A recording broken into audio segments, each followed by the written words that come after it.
right, let's just quickly go over the example of the sum of an infinite series, and you're given the series -6, -4, -8/3, -16/9, so on and on and on. We're going to use the formula sum to infinity is equal to a sub 1 over 1 minus r. We know the first term is -6. We can find r by taking the second term, dividing by the first, and that gives us 2/3. And I plug those into the formula to get the sum to infinity is equal to -18. All right, we are going to be starting a new lesson, and the lesson is going to be dealing with normal distributions and the empirical rule. In order to do this, we're going to be using some ideas that you have actually used before. I'm sure you remember the terms mean and median from previous years. Okay, the mean in normal distributions is the average of a set of data, and it is represented by the Greek symbol mu. And it looks like a lowercase u, and it has a little line that extends down. We can do this mean on Desmos, and the steps are: you go to function, stats, you type in mean, and you list your numbers. Okay, the median is the midpoint of a set of data. It is the term in the exact middle when listed from least to greatest. And the steps are listed there to do on Desmos, function, stats, median, and then list the numbers. The other term that we're going to need to know is the standard deviation. And the standard deviation is represented by the Greek symbol sigma. It is actually the lowercase version of sigma. If you'll remember, we said sigma was that summation sign. This symbol is the lowercase version of sigma, and it represents how the data is spread. If the number is low, the data is close together. If the number is high, the data is spread out. And to do this on Desmos, you're going to go to functions, stats, find STDEV, which stands for standard deviation, and list the numbers. All right, on this screen, you can actually see pulled up on Desmos the steps. You're going to go to your keyboard, go to functions, and when you find functions, you're going to look up until you see mean, median, and you see standard deviation. It also works if you just type in lowercase mean. It will work if you type in lowercase median. Okay, a separate way of doing this is to name a set. Okay, and you can see here at the bottom of the calculator, they have named the set of numbers set A. And when you do this, you have to make sure that you put the numbers inside the square brackets, and it will tell you how many elements are in this list. And then you can just type in the mean of that list using the name A.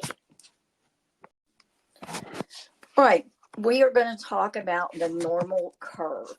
And the normal curve can also be referred to as the bell curve, and I think you can actually see where that name would come from. The normal curve is symmetric.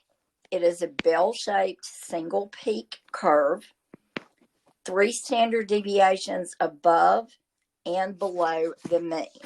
So the number, the mean, is equal to the median, and remember the median is the number in the middle of the data. So the mean in this particular problem is always going to be at this first line directly in the middle, the median. Your standard deviations, you have 3 above and 3 below. This would be 1 standard deviation above, 2 standard deviations above, and 3 standard deviations above. The ones below are naturally going to be negative. You're going to have 1 below, 2 below, and 3 below.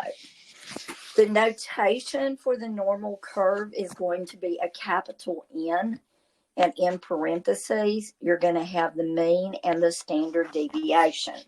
So at any time, if you should see this, N and the number 12, 3, that means that 12 would be your mean and 3 would be your standard deviation.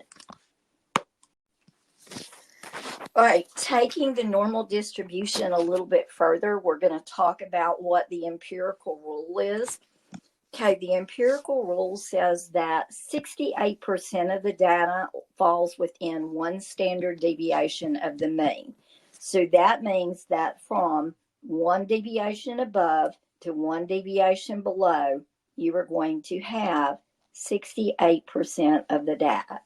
34%, 34%. 95% of the data falls within two standard deviations. So what we're going to do is we're going to take this bell curve and we're going to divide it into percentages. Within one standard deviation, each of those parts is 34%. From 1 to 2, that is representing 13.5%.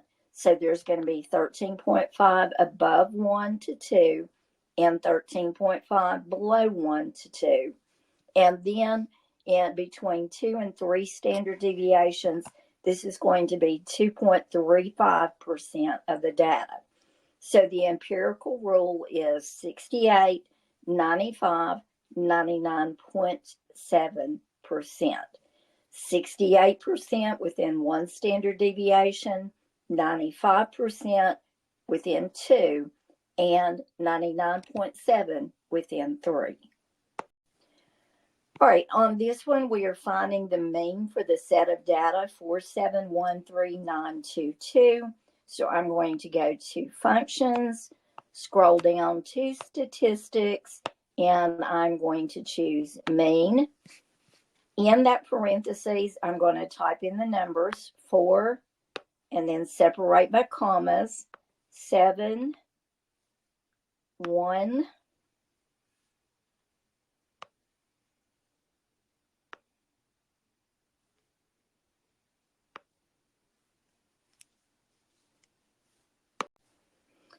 all right, and then we have 3,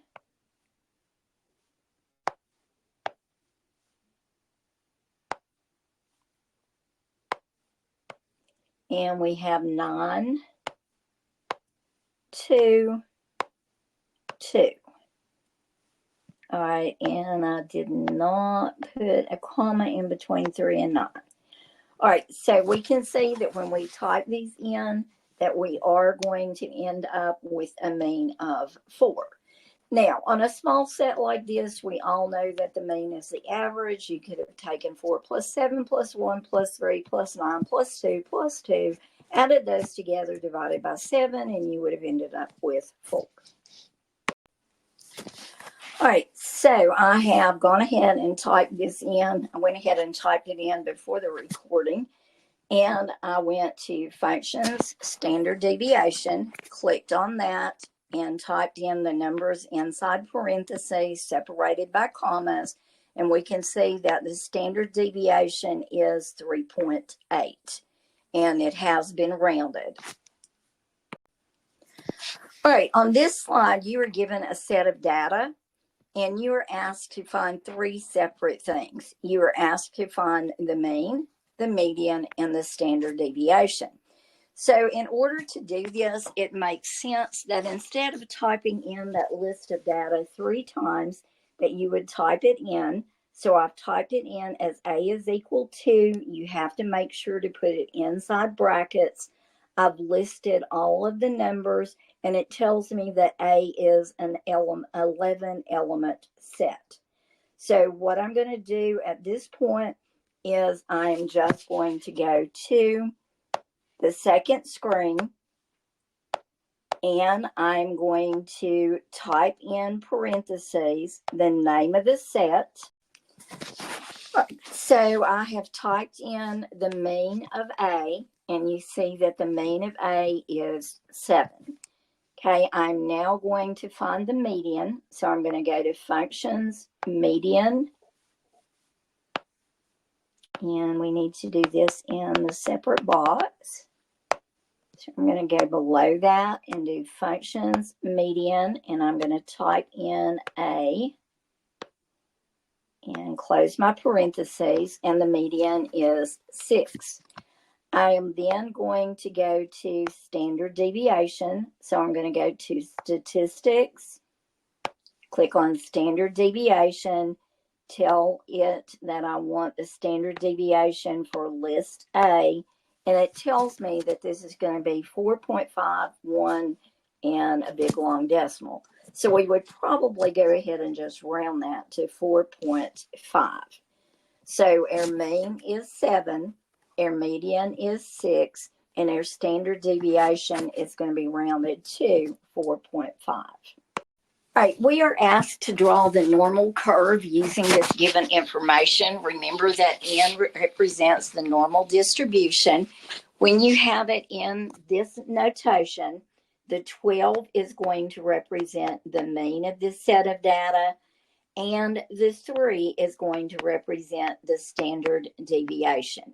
Remember that mean is that Greek symbol mu, and that standard deviation is lowercase sigma. So the first thing I'm going to do is, once I labeled my normal distribution curve, my bell curve, and it will always be labeled this way, mean is the median. So the mean in this particular set of data is 12. Now, what does it mean when it says it's one standard deviation above? That means that we are going to be adding that standard deviation to the mean. So 12 plus 3 would give me 15. 2 standard deviations above, I'm going to add 3 again to get 18. And 3 standard deviations above, I'm going to add 3 again to get 21. The standard deviations below, we are going to subtract 3. So the first standard deviation below is going to be 12 minus 3, which is 9. 2 deviations below is 9 minus 3, which is 6. And 3 deviations below would be 6 minus 3, which is 3.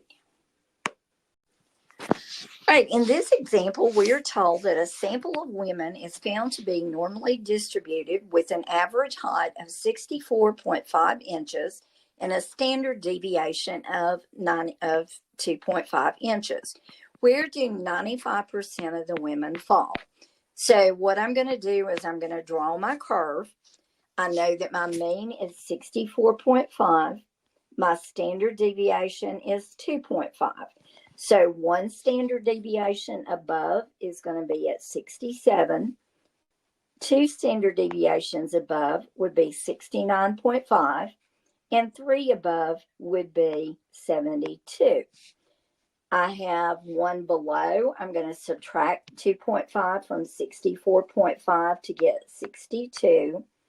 Subtract 2.5 again, and that's going to be 2 standard deviations below.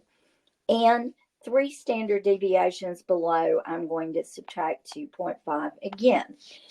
By the empirical rule, we know the rule is 68, 95, and from there, we can determine what 95% is. We know that this is from negative 1 standard deviation below to 1 standard deviation above. 95% is going to be from 2 below to 2 above. So to determine the answer to this, my answer is going to be within 2 standard deviations, and that is going to go from 59.5 to 69.5, which would be answer B. All right, using the data from On Your Own 4, what percent of women are taller than 72 inches? So to get 72 inches, we know that we would have above 50% of the data. If we add the 34, 13.5, 2.35, all of the data above the mean is going to be 50%. So I can take my data, and from 50, I can subtract the percents that I know, which are going to be 34, 13.5, and 2.35. And that tells me that I'm going to have 0.15% taller than 72. Remember, our rule was 68%, and then we had 95%, and then we had 99.7. So it's not totally 100%. We could have also taken 100%, and we could have subtracted 99.7, which is going to give us 0.3, and then taken 0.3% and divided by 2, which would also give 0.15%. All right, we're going to use the same information from On Your Own 4. What percent of women are between 62 and 69.5%? All right, 62 to 67 is one standard deviation above and below. So that's going to be 34% plus 34%. And from 67 to 69.5, we're going to have 13.5%. Add those together, and it's going to equal 81.5%.